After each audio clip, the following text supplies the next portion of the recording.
არალეგიტიმური ხელისუფლების წინააღმდეგ პროტესტის 22-ე დღე ყოველდღიურად თბილისსა და ქვეყნის სხვა ქალაქებში სხვადასხვა ლოკაციაზე საზოგადოების სხვადასხვა სფეროს წარმომადგენლების განსხვავებული ფორმატის აქციები იმართება. მოთხოვნა და მიზანი ყველა საპროტესტო შეკრების არის ერთი, რომ დაინიშნოს ხელახალი არჩევნები და გათავისუფლდნენ რეჟიმის პოლიტიკური პატიმრები. ამ წუთისთვის განათლების სამინისტროსთან შეკრებილი არიან მშობლები, რომლებიც აპროტესტებენ ოლიგარქიული რეჟიმის რეპრესიულ პოლიტიკას. ისინი მოითხოვენ და მოუწოდებენ განათლების სამინისტროს, რომ უწყებამ დააფიქსიროს მკაფიო პოზიცია ქვეყანაში მიმდინარე მოვლენებთან დაკავშირებით. მათ შორის პოზიციის დაფიქსირება ეხება სოლიდარობას აქციაზე ნაცემი მოქალაქეების და უკანონოდ დაკავებული პატიმრების მიმართ. მარიამ ელიბაშვილი აშუქებს მშობლების პროტესტს და ახლა პირდაპირ ეთერში გვერდება. მარიამ, უფრო კონკრეტულად მოგვიყევი, რა ხდება ადგილზე?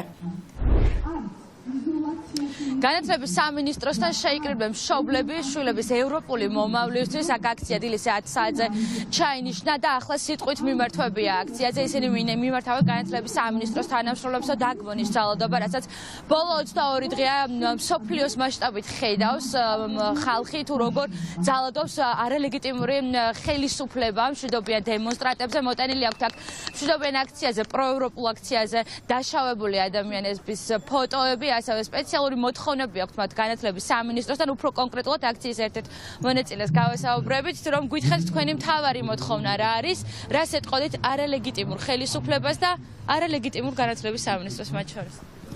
მოგესალმებით, მადლობა, რომ ჩვენთან ერთად ხართ და აშუქებთ. ეს არის მშობელთა კრება დავარქვით ამას. ჩვენ ბავშვები დავტოვეთ სკოლებში და მოვედით ამ შენობასთან, იმიტომ რომ აქ წყდება განათლების პოლიტიკა და აქ წყდება ჩვენი შვილების ბედიც, ესე აღმოჩნდა.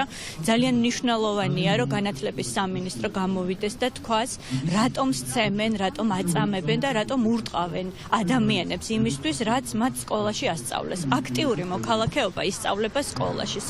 სახელმძღვანელოებში წერია, რომ ადამიანებს აქვთ მშვიდობიანი შეკრების უფლება, მანიფესტაციის უფლება და ჩვენ დღეს ვხედავთ, რომ ეს ადამიანები, რომლებიც აპროტესტებენ საქართველოს რუსეთისკენ შემოbrunებას, არიან ნაწამები იმის გამო, რომ ისინი იყვნენ აქციაზე. ხო, გამოვიდეს განათლების სამინისტრო და თქვას, იმის ცოდნის გამო, რაც მათ ამ ადამიანებმა სკოლაში მიიღეს. ხო, მათ შეიტანეს სახელმძღვანელოებში ის, რომ აქტიური მოქალაქეობა საჭირო და კარგია. და ახლა, როდესაც სისტემა უსწორდება მათივე ყოფილ მოსწავლეებს და მოსწავლეებს, როგორ შეუძლიათ, რომ იყვნენ ჩუმად. ჩვენ დღეს მოვედით აქ, დავრეკეთ ბოლო ზარი იმისთვის, რომ გამოფხიზლდნენ ისინი და დაუდგნენ გვერდით ქართულ საზოგადოებას. ჩვენ ვართ ერთი საზოგადოება, ისინი ვინც ამ კედლის მიღმა არიან და ჩვენ ვინც დღეს აქ შევიკრიბეთ და არაფერი არ უნდა გვინდოდეს გარდა თავისუფლებისა. დღეს ისეთი მძიმეა ვითარება ქვეყანაში.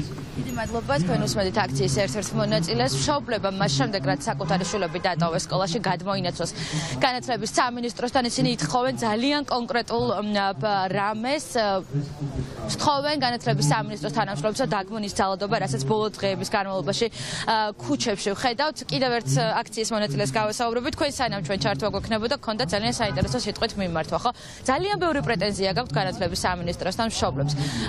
რას ეტყოდით არალეგიტიმურ ხელისუფლებას და არალეგიტიმურ საჯარო უწყებებს? ძალიან კონკრეტული კითხვები გვაქვს მშობლებს, მაგალითად ის, რომ გუშინ დავიდო განცხადება, რომ ტენდერი იყო გამოცხადებული რობოკოპების კვებაზე, რისთვისაც გათვალისწინებული იყო 350,000 ლარი, ამას დამატებული 150,000 ლარი, რომელიც მათ კვებაზე უკვე გამოიყენეს და ამის პირობებში ჩვენ ხელისუფლება გვეუბნება, რომ ბავშვთა უფასო კვებისთვის სკოლაში არ აქვს საკმარისი ფული. როგორც ჩანს, ფული არის საკმარისი, უბრალოდ პრიორიტეტები არ აქვს სწორად დალაგებული და ასევე ასეთი კითხვა მაქვს იმ ადამიანებთან, ვინც ჩვენ რადიკალ ნაციონალებად და სხვადასხვა ეპითეტებით მოგვიხსენიებს და გვინათლავს. ხალხო, თუ ევროპა ესეთი ცუდი არის, თუ ევროპა არის გეი, არ იცავს ევროპულ ფასეულობებს, რატომ აგზავნიან თავისი თავის ოჯახის საუკეთესო წევრებს, თავიანთ შვილებს, რაც კი ძვირფასი გააჩნიათ ევროპასა და ამერიკაში სასწავლებლად.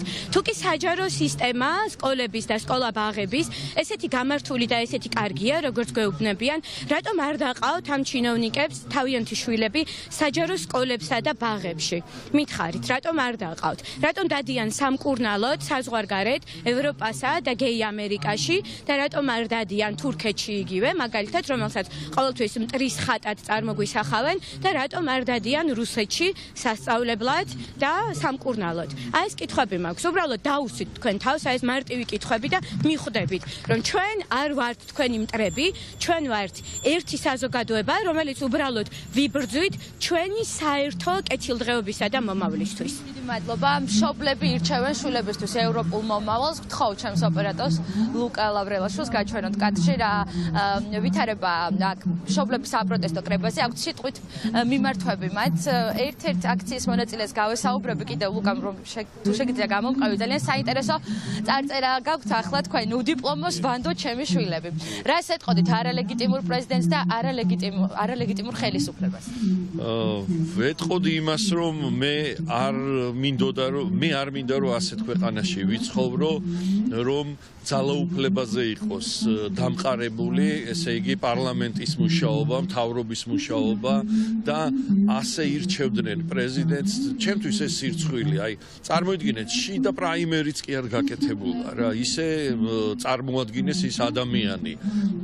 პიროვნულად მე არ ვიცნობ მას, გარდა იმისა, რომ ძალიან აგრესიული იყო და ბევრს იგინებოდა და ეს ძალიან ცოტა, მეტი გვინდა ჩვენთვის, ჩვენი შვილებისთვის, ჩვენი მომავლისთვის. ჩვენ გვინდა რომ პრეზიდენტი იყოს სახე, იყოს ღირსეული ადამიანი, რომელიც წარმოადგენს ჩემს ქვეყანას და ამ შემთხვევაში მათ დასამტკიცებელი აქვს თავისი ლეგიტიმურობა და ეს ლეგიტიმურობას დაამტკიცებს მხოლოდ და მხოლოდ თავისუფალი არჩევნები და აი დიალოგი რომ თავაზობენ ჩვენ დიალოგი შეიძლება არჩევნების ჩატარების ნიუანსებზე და არა იმაზე რომ გაანთავისუფლონ თუ არა პატიმრები და ჩაატარონ თუ არა არჩევნები. დიდი მადლობა. ასეთი ვითარება მშობლების საპროტესტო კრებაზე განათლების სამინისტროსთან აქ ისევ რჩებიან ის ადამიანები, ვინც იბრძვიან შვილების ევროპული მომავლისთვის და ერთმანეთს მიმართავენ, მათ შორის მიმართავენ განათლების სამინისტროს, რომ დაგმონის ძალადობა, რასაც ბოლო 22 დღის განმავლობაში რუსთაველის ქუჩაზე ვხედავთ.